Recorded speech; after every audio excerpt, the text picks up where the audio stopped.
Il paraît que, là c'est pour vous mettre un peu à l'aise, parce qu'il paraît qu'on nous appelle la cour des grands, il paraît que les Batete là sont très solidaires entre eux, c'est extraordinaire. Bon, les Batete là sont des unitaristes de manière globale, et donc les Batete là considèrent que si Dieu a voulu qu'ils soient au centre, il leur avait donné une mission, c'est de rassembler. Et donc, nous devons être solidaires avec tous les Congolais. C'est très clair. La première question, c'est généralement notre ami Oscar Mbalkaïj qui la pose, parce que nous sommes dans ces lieux. C'est lui le directeur de l'information de la télévision nationale. Ensuite, je donnerai la parole à mon ami William Kalengai, qui est patron de Géopolis. Mbalkaïj. Merci, honorable Lutundula. Bienvenue sur ce plateau. J'ai une petite question à vous poser par rapport justement à l'actualité. L'actualité au pays, c'est les séjours à Goma de Joseph Kabila Kabange, le sénateur à vie et ancien président de la République. Vous êtes sénateur. Le Sénat a levé les immunités, a enlevé les immunités de Joseph Kabila dernièrement. Et au lendemain, Joseph Kabila a prononcé un discours, car 24 heures après, il se retrouve à Goma. Aussitôt arrivé à Goma, il a visité les centres de formation des militaires de Rumangabo. Il a commencé des consultations. Une opinion estime que les séjours de Kabila à Goma, c'est pour laver Kagame. Votre réaction? Bon, peut-être qu'on va voir comment on va procéder. On aura un mot à dire sur l'ensemble du discours. Mais ce que je peux dire à ce stade, par rapport à votre question, je ne sais pas qui a conseillé ça, mais à sa place, je ne l'aurais pas fait. Parce que, d'abord, il ne faut pas oublier que le président d'Israël a un devoir, une obligation de réserve. Ensuite, je l'ai suivi. J'ai suivi le président, je l'appelle toujours président. C'est un peu comme l'enseignant, on appelle toujours maître. Oui. L'ancien président, quand j'ai suivi son intervention, j'ai retenu un peu ce qui suit, brièvement. Il a fait une communication. Le réquisitoire contre le régime actuel. Et de ce réquisitoire, il conclut que voilà, militaire, il a prêté serment pour servir le pays. J'essaie de traduire, je ne fais pas de mot à mot, jusqu'au sacrifice suprême. En fait, qu'il y reprend. Il reprend du service. Du service en disant, maintenant, il va se battre, pour ne pas dire, il va combattre contre la dictature. Et il termine en lançant un appel aux hommes en uniforme, aux militaires, à la population, pour en fait se soulever contre ce qu'il appelle le régime des dictatures. Ok? Grosso modo, c'est cela. Si vous autorisez, je prends un peu, pour qu'on se comprenne, l'aspect réquisitoire. C'est pas lui seul qui l'a fait. Mais lui, je crois qu'il faut un peu plus de modestie. Parce que le président Kabila a régné pendant 18 ans, à moins que je me trompe. Et à l'issue de ce règne-là, ça correspond à peu près, si c'était aux États-Unis, à 4 mandats. Oui, 4 mandats. Chez nous ici, c'est 3 mandats et demi. Mais qu'est-ce qu'il a laissé? Il a laissé 7 héritages toxiques, comme je les appelle. 7 héritages toxiques, si vous autorisez. Premier héritage, l'armée. Une armée composée d'hommes et de femmes courageux, patriotes, mais une armée démoralisée. Une armée désarticulée, une armée démotivée et une armée désarmée. Combien ont-ils été formés, les militaires? Qu'est-ce que Tshisekedi a trouvé comme matériel de guerre, armes, munitions et tout. Et surtout, parfois, je me pose la question, comment s'est-il fait que le président Kabila règne dans ce pays pendant 18 ans et il a laissé l'armée être neutralisée par un embargo décrété par le Conseil de sécurité. J'ai eu à expliquer ça, un embargo qui portait non seulement sur l'approvisionnement en armes, mais sur la formation. La formation. Et pendant ce temps, ceux qui ont décidé l'embargo laissaient M. Kagame acheter les armes qu'il veut. Partout, il y a eu même des chefs d'État. Rappelez-vous, je ne vais pas citer le chef d'État d'un pays. Il était, je crois, l'année passée, il y a 2 ans, au grand maximum, à Kigali, et il a dit que voilà, son pays lui-même, ils vont donner des armes, ils vont doter l'armée rwandaise de dernières technologies, de technologies de pointe en matière militaire. Ce pays-là distribuait les armes aux groupes armés qui combattaient contre notre pays, ils continuaient à combattre sans contrôle. Et il a envahi notre pays sans condamnation et encore moins de sanctions. Et tout ça, le régime précédent s'est tu. Il a laissé les choses aller de cette manière-là. C'est pour ça que je dis une armée démotivée, désarmée. Voilà un héritage très préjudiciable qu'il fallait et qu'il faut gérer. Bon, je vous épargne, vous connaissez, parce que oui, parce que la question consistait à vous demander en bref. J'en viens, parce qu'il faut qu'on se comprenne. Un deuxième héritage toxique, les groupes armés, parce qu'il faut qu'on se comprenne. Est-ce que les groupes armés sont nés sous le règne de Tshisekedi? Ils sont là depuis longtemps, depuis lui. Et s'ils continuent, parce qu'on est dans l'actualité, avec l'M23, c'est parce qu'on n'a pas solutionné la question de groupes armés. C'est très clair. Si vous êtes malade et que la maladie est récurrente, ça signifie que soit on a mal diagnostiqué, soit qu'on n'a pas soigné comme il faut. Mais il paraît que les groupes armés, c'est pas pour vous interrompre, ont été multipliés pendant le régime actuel. Hein. Il y en avait quelques-uns, mais maintenant nous en sommes au niveau de 100. Ah, je peux me tromper. Je ne crois pas. J'ai eu quand même l'avantage d'être tout le temps au Parlement. Non, je ne crois pas. Presque tous les groupes armés actuels existaient à l'époque. Un autre héritage, et c'est très important, les réfugiés congolais au Rwanda. Très important parce que vous savez qu'entre autres raisons que le président Kagame utilise pour justifier sa présence, c'est le fait que d'après lui, il y a au moins 100 000, disons-le, moi je n'ai pas la langue de bois, Tutsis congolais qu'on a refoulés et qui se trouvent là-bas. Mais comment se fait-il que pendant 18 ans, l'ancien président Joseph Kabila n'a pas pu résoudre ce problème-là? Parce qu'il sert d'alibi. Ça, c'est un problème.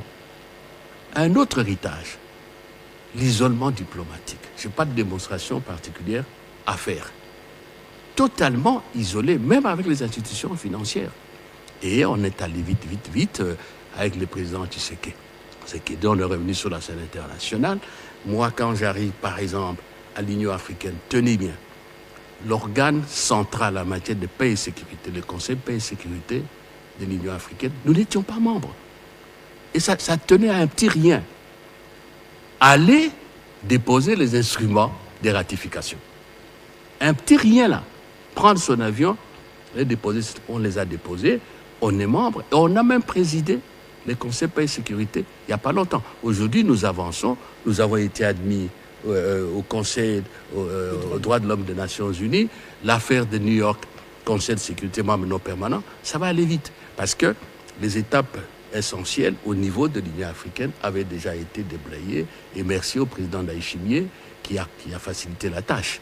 Donc vous voyez, et on peut continuer sur l'isolement diplomatique. Laissez-moi aborder aussi un héritage toxique, la décentralisation. La décentralisation a été sabotée, dévoyée par l'éclatement précipité de provinces. Rappelez-vous, à l'époque, moi j'avais interpellé l'ancien vice-premier ministre de l'Intérieur. Nous étions déjà dans G7. J'avais interpellé, carte sur table. Vous passez de 11 provinces à 26 et multipliez les institutions, les personnes. Il dit, mais comment on allait affronter ces problèmes? Conséquence aujourd'hui, vous avez 26 provinces. Les provinces les plus pauvres, le Sankuru, la Lomami, je crois Chuapa, je crois aussi Mongala, il y en a à peu près 6 ou 7. C'est la déstabilisation. On ne travaille pas. Les gouverneurs, on les bouge à tout moment. Les éléments toxiques peuvent peut-être constituer... Vous pouvez y répondre au départ des questions qui vont vous être posées. Je vais aller dans la question, tout droit. Tout droit. Je vais aller dans la question. Oui. Et puis, il y a eu la démocratie. Parce que si vous faites un discours, non, je ne fais pas un exposé académique. Et il y a tous les scandales financiers, on va y revenir. Ce que je voulais vous dire, pour arriver à cette question, c'est qu'en fait, tout ce qui a été fait a concouru à affaiblir l'État congolais. À faire en sorte à ce que notre pays soit à la merci de vautours. Parce qu'un pays sans État, un pays affaibli, et cet État-là est resté à la merci de tous les appétits. Alors maintenant, parce que je vous ai dit qu'il n'y a pas eu de solution aux fondamentaux, Kagame vient avec son armée, il entre dans notre pays, ça ne se discute pas, parce que les évidences sont là. Le président n'a jamais parlé de ça, le président Kabila, je veux dire, jusqu'à son dernier discours. Et puis paf, le président est à Goma, via le Rwanda. Et il vous dit, j'ai eu de contacts, j'ai consulté les chefs d'État, certains chefs d'État en fonction et anciens chefs d'État. Bon, maintenant, il arrive là-bas. C'est pour quoi faire? En fait, ne faisons pas l'hypocrisie. Notre thèse à nous, c'est de dire, c'est l'agression qui prime. Le problème ne manque pas entre nous. Mais le fait que le président Kagame soit là avec son armée, tuant nos compatriotes, pillant nos richesses, c'est un cancer qu'il faut extirper du corps de la République le plus rapidement possible. Mais il va là-bas et il commence à rassembler les gens autour de lui. En fait, vous avez trouvé les mots. C'est pour légitimer la rébellion, pour légitimer la présence de l'armée rwandaise au Congo, c'est pour donner un visage congolais à la crise. Et du coup, on est dans la présentation du président Kagame. C'est-à-dire qu'il est entré en tout cas de les déculpabiliser, de les blanchir pour que, par rapport aux initiatives internationales, la vision change. C'est ça. Et enfin, ce qu'il fait, je n'aurais pas souhaité qu'il fasse ça. À sa place, j'aurais pu lui dire, la première chose à faire, c'est de rencontrer le président Tshisekedi. Il a reçu l'ancien président du Nigeria, là, Obasanjo. Moi, je pensais que Joseph Kabila allait lui dire, d'accord, mais je vais rencontrer d'abord le président Tshisekedi pour qu'il se parle. Mais il passe là-bas. Il est maintenant chef de la rébellion. Tout ce qu'il a dit et tout ce qu'il fait, ce qu'il est tenté de faire, c'est de montrer à la population du Nord Kivu que non, il n'y a pas de problème. Il n'y a pas de problème, comprenez, tout ça. Et bon, maintenant, le problème, c'est Tshisekedi. On ne combat pas pour un pouvoir. Ne nous tombons pas de cibles ni de combats chez le compatriote. Nous n'avons pas livré une guerre pour être indépendants. Je ne sais pas si je mens. Nous avons négocié l'indépendance. Maintenant, là, c'est la guerre pour consolider notre indépendance, pour faire en sorte que la République démocratique du Congo, cet espace de 2 245 000 km², soit un État indépendant, souverain, dont l'intégrité territoriale est respectée par tout le monde. Sans cela, nous aurons vendu notre identité et notre pays. Voilà. Merci. Voilà. Merci, honorable Tundoula. Nous restons toujours sur cet aspect de Joseph Kabila à Goma, mais les Sénats entrent en jeu peut-être pour compliquer les choses, parce que si nous sommes dans une logique de rapprochement des points de vue et des sorties de crise, les Sénats lèvent les immunités et créent un problème théorique chez les juristes et chez les penseurs. Est-ce que les Sénats avaient le pouvoir de lever les immunités d'un ancien président consacré dans une loi sur les statuts du chef d'État? En réalité, on pense même que c'est M. Lutundoula qui était au cœur de la manœuvre. Alors, pour l'histoire, on devrait quand même savoir si, quelle procédure juridique, comment le Sénat s'est donné le pouvoir d'élever ses immunités. Bon, je crois qu'il faut d'abord corriger. Ce n'est pas une affaire de M. Lutundoula. Je suis sénateur. Il était président. Je suis sénateur. La commission, c'était vous. S'il vous plaît. Oui. Je suis sénateur. Je suis ce que je suis. On a formé une commission spéciale. Mon regroupement politique m'a désigné. J'avais le choix de ne pas être sénateur ou continuer à être sénateur avec ce que je suis. J'arrive en commission. Les collègues estiment que ma modeste personne peut présider la commission. Je ne peux pas démissionner devant mes responsables. Je ne le ferai pas. Et nous avons travaillé calmement. Maintenant, votre question. Il y a un côté pédagogique très fort. La première chose, il faut démystifier la question des immunités. Il faut dédramatiser. Moi, je n'ai jamais compris ce qui se passe chez nous. Ailleurs, d'ailleurs, dans d'autres pays, le ministre, le député, le sénateur concerné, il va lui-même chez le magistrat. Donc, il faut dédramatiser et démystifier cette affaire d'immunité. Tu m'as posé des questions techniques. Voilà. Première chose, les immunités ne sont pas créées dans l'intérêt du député ou du sénateur. Les immunités ont été instituées dans l'intérêt du mandat que vous exercez et de l'institution. Je vais dire ceci. Parce que vous êtes député, vous êtes sénateur, vous avez par exemple le pouvoir de contrôle parlementaire. Il ne faut pas qu'en initiant une commission d'enquête ou en posant une question orale avec débat à un gestionnaire public ou lors du débat, vous disiez un mot, voilà, on a détourné tout ça, qu'on vous poursuive, qu'on vous accuse, par exemple, de diffamation et tout.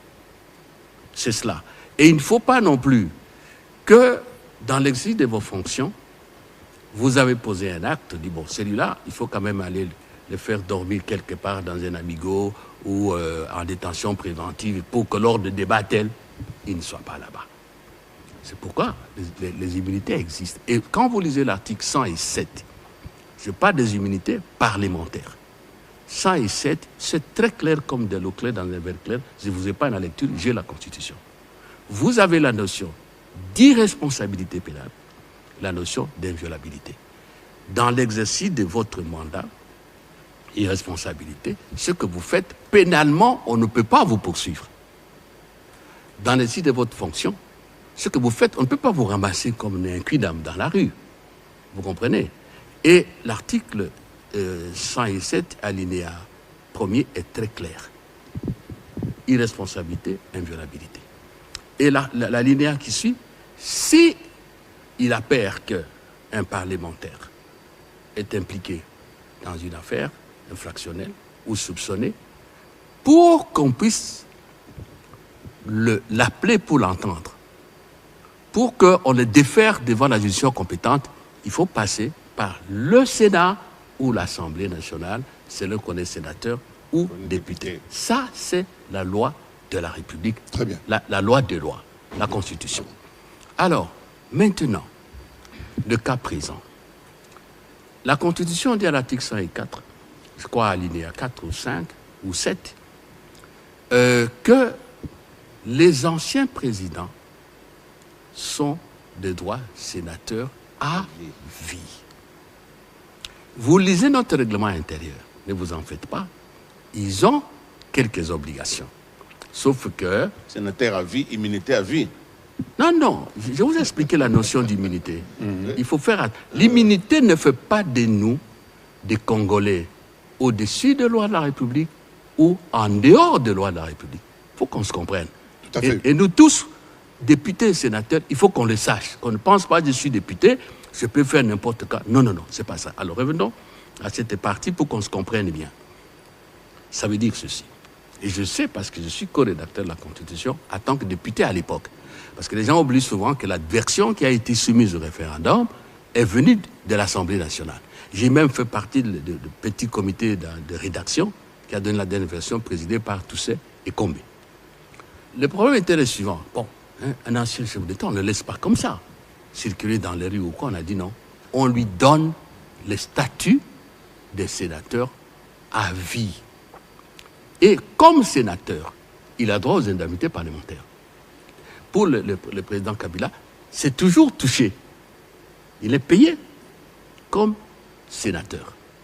Ce que son épouse a récusé. Enfin, non, ce sont des questions. Il faut un peu. Non, c'est faux. On peut vérifier à la questure. La questure. Et il est dit dans le règlement intérieur qu'il est dispensé, par exemple, de l'obligation d'être en plénière. Mais il est membre de toutes les commissions. C'est-à-dire, il peut venir à n'importe quel moment aller à une commission. Et il est dit dans le règlement, je l'ai ici, qu'il doit sauvegarder l'honneur, la dignité de l'institution et respecter les lois de la République. Voilà. Donc, je vous dis par là que les anciens présidents ont un statut.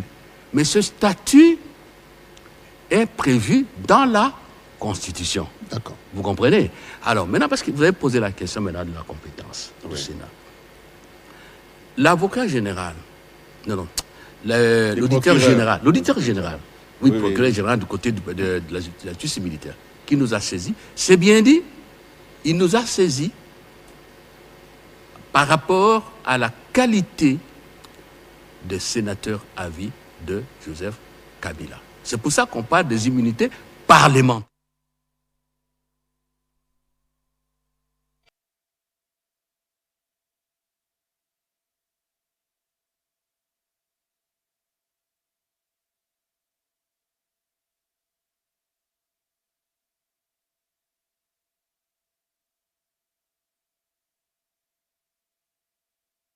Et respecter les lois de la République. Voilà.